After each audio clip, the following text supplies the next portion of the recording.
തമ്പനിയിൽ കണ്ടപ്പോൾ തന്നെ നിങ്ങൾക്ക് മനസ്സിലായിട്ടുണ്ടാവും ഞാൻ എന്താണ് ഉണ്ടാക്കാൻ ഉദ്ദേശിക്കുന്നത് എന്നുള്ളത്. അത് തന്നെ ചാർജർ പ്രൊട്ടക്ടർ.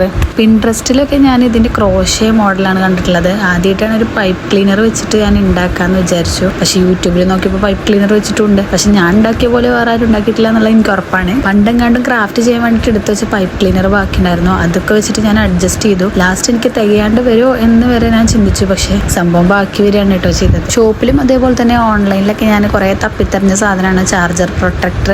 നമുക്ക് കണ്ണിൽ ഇഷ്ടപ്പെട്ട ഒന്ന് എടുത്ത് നോക്കുമ്പോഴത്തേനും അതിനുണ്ടാവും 500-600 റേറ്റ്. അപ്പോൾ ഞാൻ വിചാരിച്ചു എന്തുകൊണ്ട് എനിക്ക് സ്വന്തമായിട്ട് ഉണ്ടാക്കി കൂടാന്നുള്ളത്. കാരണം നമുക്ക് അതിനുള്ള കഴിവുണ്ടല്ലോ. കുറേ ഫ്ലവർ ലീഫൊക്കെ വെച്ചിട്ട് ഞാൻ ഒപ്പിച്ചിട്ടുണ്ട്. പിന്നെ ഗ്ലൂ ഗൺ ഇല്ല എന്നുള്ള വിഷമം നിങ്ങൾ ആരും പറയാൻ പാടില്ല. ഗ്ലൂ ഗണ്ണിൻ്റെ ഗ്ലൂ എടുത്തിട്ട് ഇതേപോലെ ലൈറ്റർ കൊണ്ടോ അല്ലെങ്കിൽ മെഴുകുതിരി വല്ലതും കത്തിച്ച് വെച്ചിട്ട് ഉരുക്കിയിട്ട് ഒട്ടിച്ചാലും മതി. അപ്പോൾ സംഭവം ഏകദേശം ഇവിടെ റെഡി ആയിട്ട് വരുന്നുണ്ട്. ഇത് സത്യം പറഞ്ഞിട്ടുണ്ടെങ്കിൽ ഇത്ര പെർഫെക്റ്റ് ആയിട്ട് നല്ല ഭംഗി ഉണ്ടാവും ഞാൻ വിചാരിച്ചിട്ടില്ല. ഒരു പ്രാവശ്യമെങ്കിലും നിങ്ങളത് ട്രൈ ചെയ്ത് നോക്കാം കേട്ടോ. ഇതുപോലത്തെ വീഡിയോസ് വേണമെന്നുണ്ടെങ്കിൽ ജസ്റ്റ് ഒന്ന് കമൻറ്റ് ചെയ്യും.